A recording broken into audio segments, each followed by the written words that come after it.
Hey, we're back. Another day, another vlog. How are we all, everyone? I hope you're well. Been a hectic day today at work. Summer is on our doorstep here in Australia, in the southern states, and it is getting a little bit warm, so the machines don't like it. And yeah, the boys had a busy day, unfortunately, for them. It was a bit hectic, and yeah, logistically was a little bit of a mess for me. But that's okay, day's over. Another day, I get to see you guys and have a chat to you. Hope you have all had a safe and not too bad, enjoyable Thursday, I guess. Coming into the weekend, there's a bit happening coming up. Baseball wise, for you Yankees fans and Astros fans in the American League, that's going to be teeing off tomorrow at 10 a.m. in Australia time, 8 p.m. in America, Houston time. I'm not sure, I think that's Central time. I'm not 100% sure on that. But game 4, Astros up 2 games to 1. One was won by the Astros. The second game 2 was an 11 innings affair, won by 1 run in the 11th by the Astros on a home run by Correa. So that was a bit of a perler. Yankees, like the Cardinals, need to find their bats. Often the case when you get to the playoffs, the pitching tends to dominate. There's a lot of pressure on guys. The coaching is more intense. Each pitch is looked at. Each move is made. Every pitch makes a different reaction. So you've got to really be on your toes. And if you don't hit early, it's very hard to come back. The relievers now, once you get to the playoffs, you're obviously going to have good relievers. It's one good thing our Cardinals had. Our pitching did really well.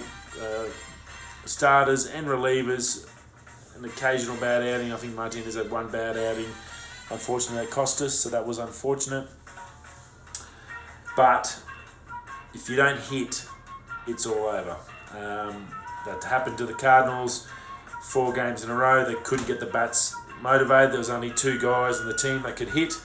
You can't win a ball game when 2 guys are hitting. It just doesn't work.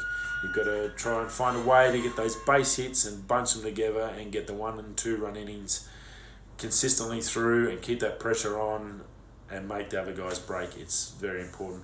So Yankees, Astros, you've got some of the best bats in the lineup from the Yankees, and then you've got an amazing team in the Astros. They've got the pedigree, they know how to win, they've been here before, this team's won it, and now they have probably, without a doubt, the best pitching roster in baseball. Holy crap, you've got Verlander, you've got Morton, you've got Greinke.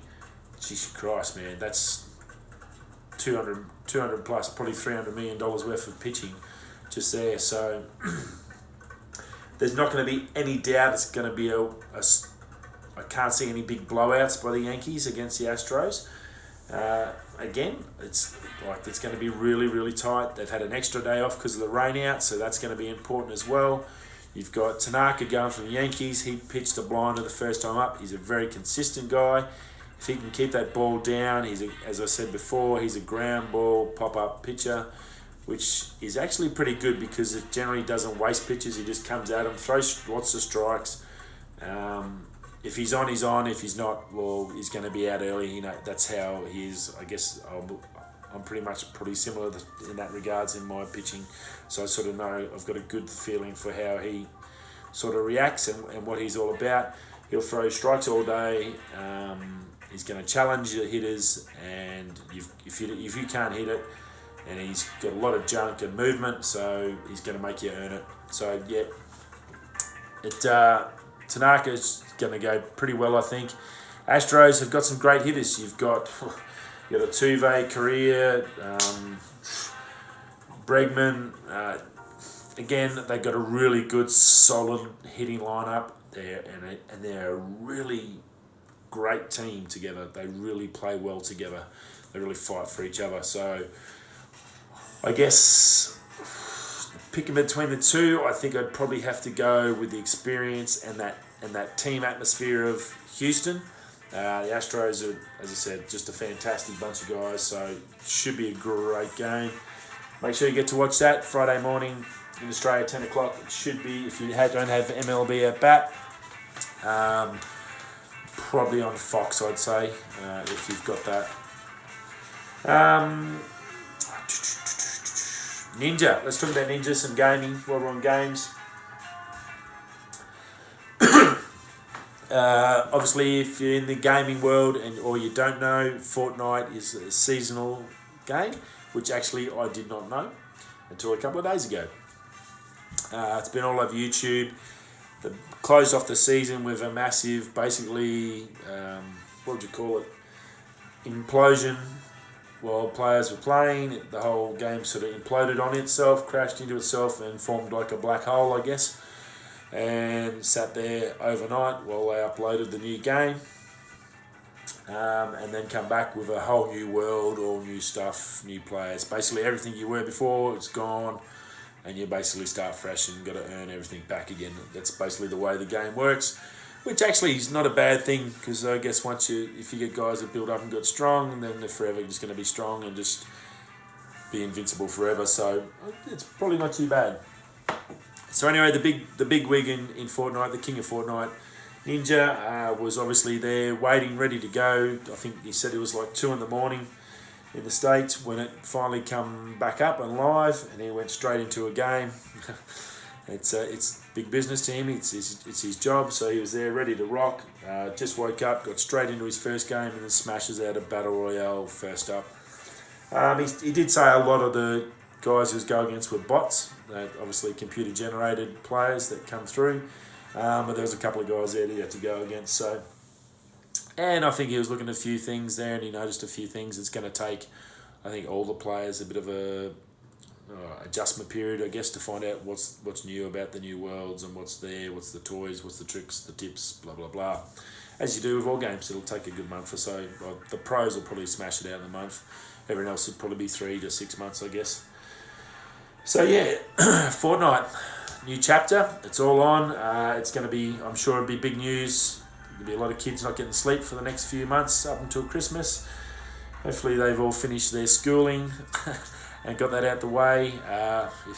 Unless they're making millions of dollars playing Fortnite, then I don't think they have to worry about it.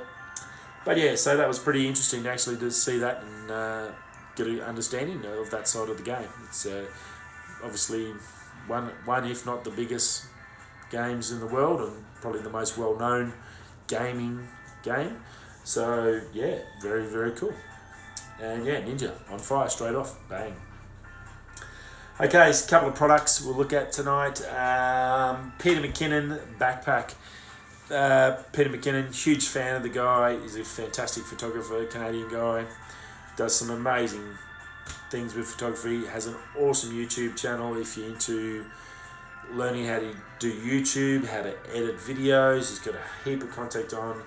I guess he was probably the main one that sort of got me addicted into YouTube. I was just uploading my fishing videos on there, trying to help out, trying to get sponsorship, I guess, for our once-a-year fishing trip, and watching him and learning how to use, I think at that time I was using the Apple iMovie, which is pretty basic and free, and I had no idea what I was doing.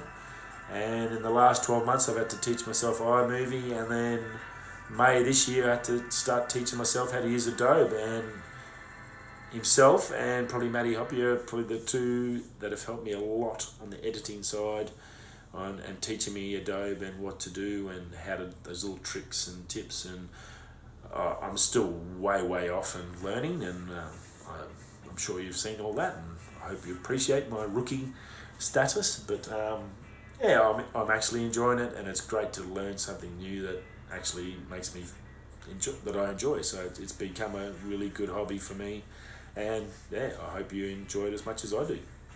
So yeah, he's got a backpack out. He's a big, very well known photographer in Canada. He's one of his photos got stamped onto a coin. He's won a heap of awards, and you can see some of his shots. He's pretty darn good and pretty amazing. So he's brought out a backpack. It's on Kickstarter if you want to check it out. It's a $500 US if you want the whole kit. But you can see it here. It's a really nice bit of gear, fully waterproof. It's got all that. The best part I found about it was the clamshell on the front of the unit on here. That folds down and it actually gives you clothing. Most backpacks are just a backpack.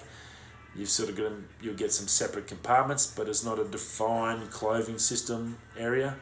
So him wanting just to have one pack to take with him, basically you can fit clothing in this front backpack.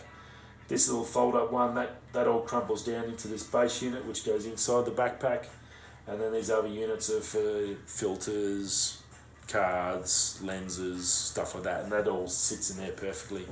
So it's a really good system, and if you are traveling a lot and you've got a lot of expensive camera gear, and it can be, when you're talking about $2,000-3,000 a lens, $510 US for a well thought out, solid, reliable, waterproof backpack's probably a good deal, and you're really not going to blink twice on the price.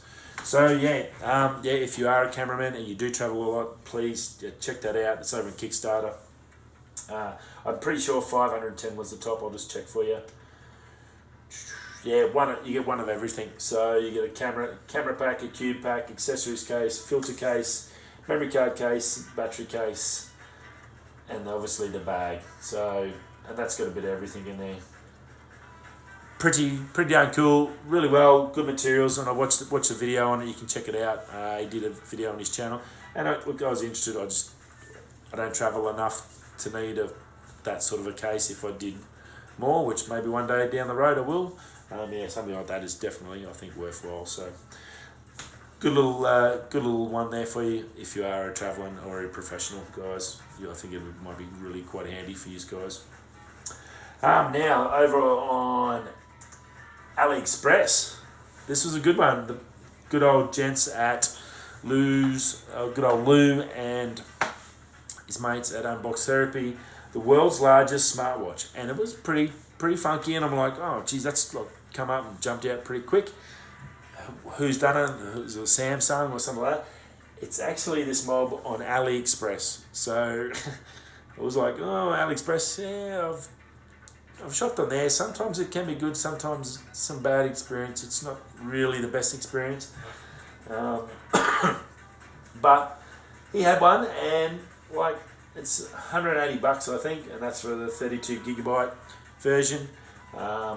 It's a 2.86 inch screen, runs on Android 7.1, 5 megapixel camera in the actual watch.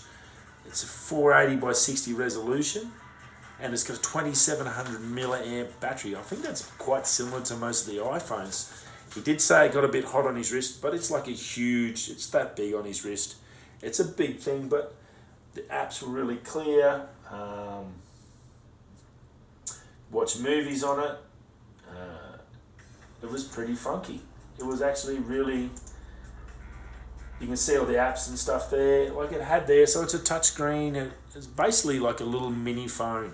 I guess maybe like a iPod Touch. And yeah, it was very cool. 4G, so yeah, had everything in there for $180 US. If you really wanted it, it'd probably sit out. It'd probably become a bit of a fashion accessory, I'm guessing now, for that price. I'm sure they're coming up to Christmas. These sort of things for a young teenage kid would be not a bad present. It'd be pretty funky. I think they'd actually quite enjoy it and get a bit of fun out of it. If I was a teenager and I rocked up that, I'm sure I was into tech stuff then, so I would have definitely loved something like that. That would have been really cool. So yeah, $180. How long it's going to last and stuff like that, who knows. It did have a little micro SIM card in it, he said. But yeah, didn't look too bad. What else is on there? Yeah, something different. World's largest watch. So yeah, very cool. What else are we talking about? That's about it. Quiet night. I spent a bit of time last night organising some photos tonight. I'm going to start editing them on Lightroom. So I'm going to spend a few hours now, or a couple of hours at least, getting some Lightroom work done and try and fine tune some ones for the 7 Artesian review. So yeah, I better get into it. I can't stay. I've got to upload this and then get that done, and then I think I need some sleep. Anyway, that's enough from me. Thanks for stopping by tonight. Another day, another vlog. Whatever you're going, and wherever you're doing, it's a Thursday night. You'll probably be going out, maybe a few beers, maybe an early one. You might have had a big Wednesday night. Stay safe. I'll see you all Friday. Don't forget the playoffs, Yankees Astros, tomorrow morning, 10 o'clock. We'll see you all tomorrow night with the result of that game. And yeah, wherever you're coming, going, or hitting the hay, we'll see you tomorrow.